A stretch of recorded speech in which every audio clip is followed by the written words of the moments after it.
welcome to ET Garage. I'm Eugene Tordo, and I want to thank everybody for watching. And this is the continuation of brake line replacement. It's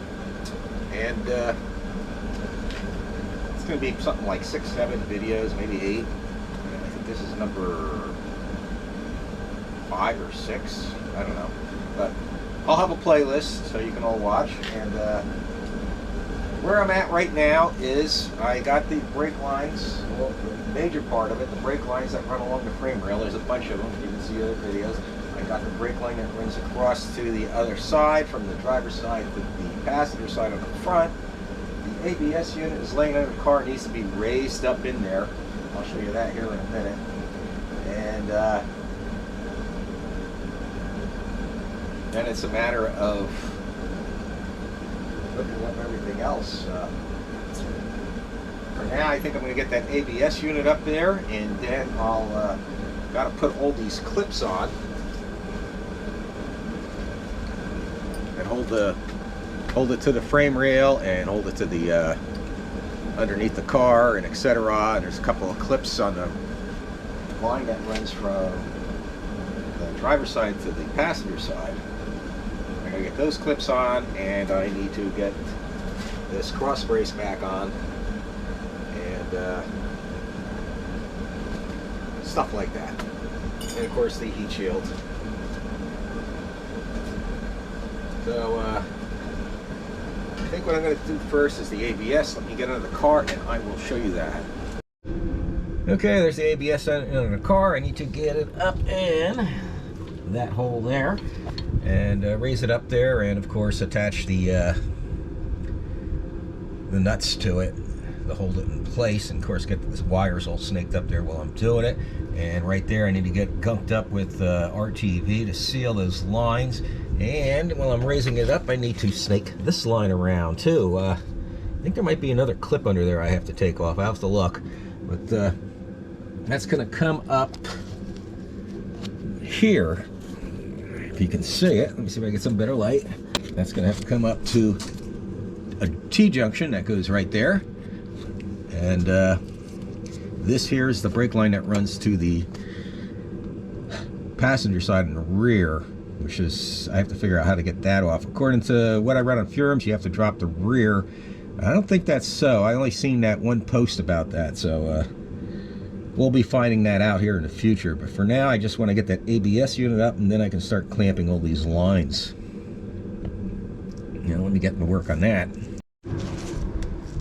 Okay, it's up and in, and I thought I had the camera on recording it, but basically I took the scissor jack, put that under there, worked it up a little at a time, gooped up all the lines with RTV. I actually ran out. I'm going to need to put more there. And I just worked it up a little at a time until I was able to get all the wires in far enough where I could hook them all up to their connectors.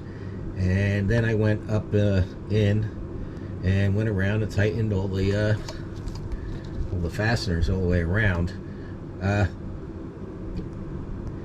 It's definitely difficult. It's a good thing I had that floor jack that jacked that up, because even only weighs 10 pounds, trying to raise that and manipulate the lines and all that stuff is actually pretty difficult by yourself. But that's another job where you definitely want a scissor jack to help pump it up in place. I could have used my transmission jack. That probably would have been even easier. But the lines are all up in there, and I need to, let's see if I can get the light around over here. And as you can see here, this jack is in the way, so I need to put a jack stand here or there and get that out of the way, and then I'll be able to start tying up all these, clamping up all these lines where they belong. This line up here, let's see if I can get it better. Up there, that goes to that T-junction. That went up there real well, thank God. Basically I just got to get all these lines up there with the clamps and stuff, work my way forward, and then clamp the line going across the front frame rail, and then put the frame brace back up. And then I can do things like put the parking brakes back up, or at least the brackets for now. Once I get the brackets up, I'll to go ahead and no sense hooking the cables up actually, because I'm going to be repainting the rear calipers. So after I repaint them, then I'll hook up all the cables as much as I can. But anyway, let me get on with this.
Okay, I had a couple of glitches I had to run into. One was running this vent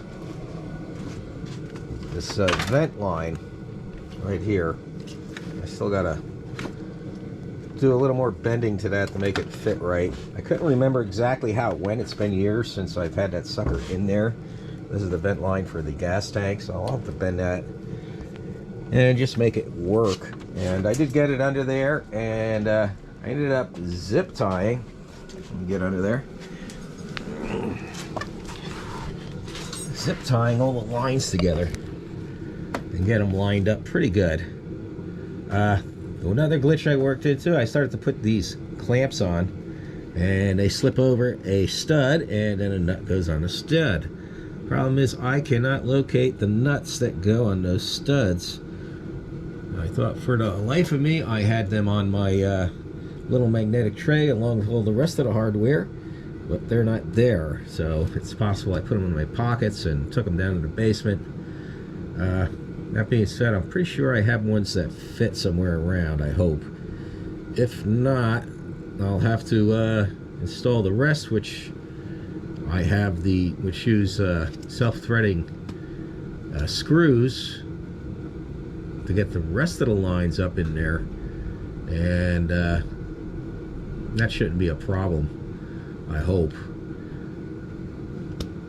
And then I'll just have to, if I can't find, like I said, these nuts, I'll go to the hardware store and see what I can do.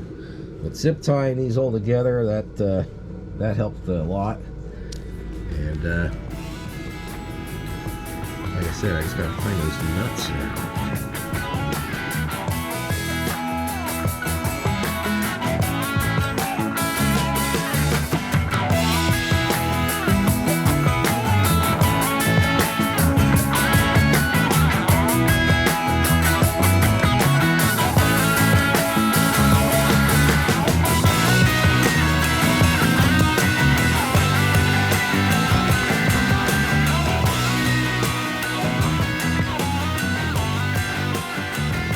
Okay, more problems. I'm trying to get these lines so they don't hit the steering shaft. So I'm going to have to bend them. The problem is with them in place, bending them is very difficult. So I'm just going to have to get under there and try and do the best I can. I think I'm going to go under there with a pair of really long needle nose and try and bend them that way, and then disconnect this fitting here and see if I can do something that way and then bend it back.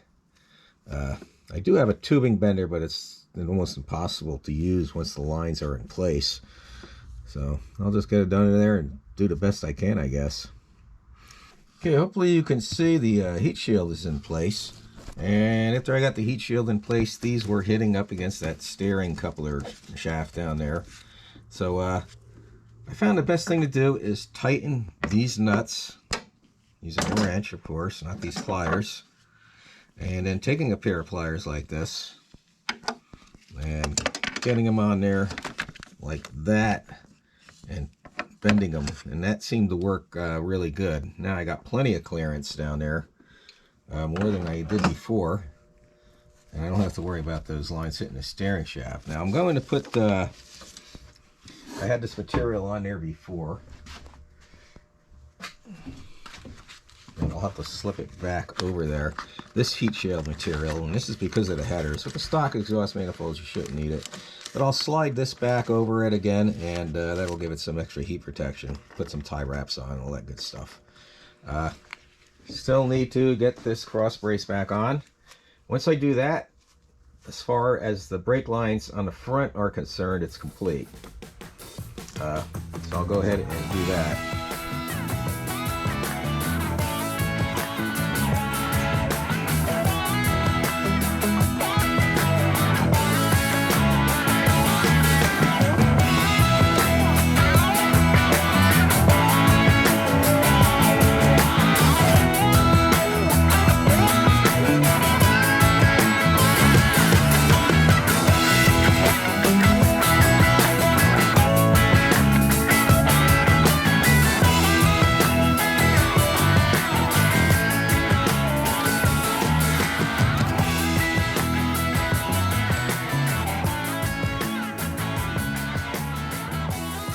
Okay, back to the rear again. I got to get this T-fitting in here and that line, and then I got to see about if I can get that line off going to the passenger side rear brake.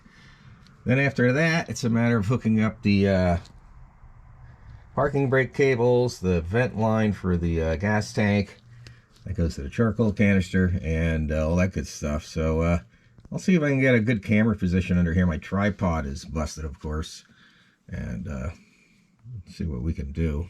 Okay, that fitting is on, and that fitting is on. I'm going to leave that loose until I attach this hose to the brake caliper, because then once I get that on, I can do that.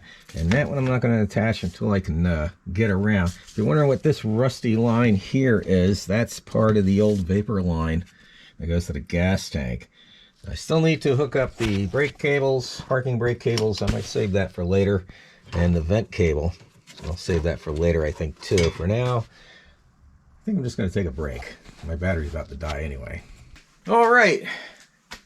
I'm going to end the video right here. I got that rear brake line hooked up pretty much on the driver's side, except to the caliper, of course, because those got to be painted, or at least I want to paint them. I got to do the parking brake cables and the line that runs to the rear passenger side, if I can get that off. So I think I can get it off. I don't know. Someone only read one post on the forum about it, and he said he couldn't get it out without lowering the rear, but I think I can. I'll find out. I'm going to have to at least at the minimum lower the, remove the spare tire tray.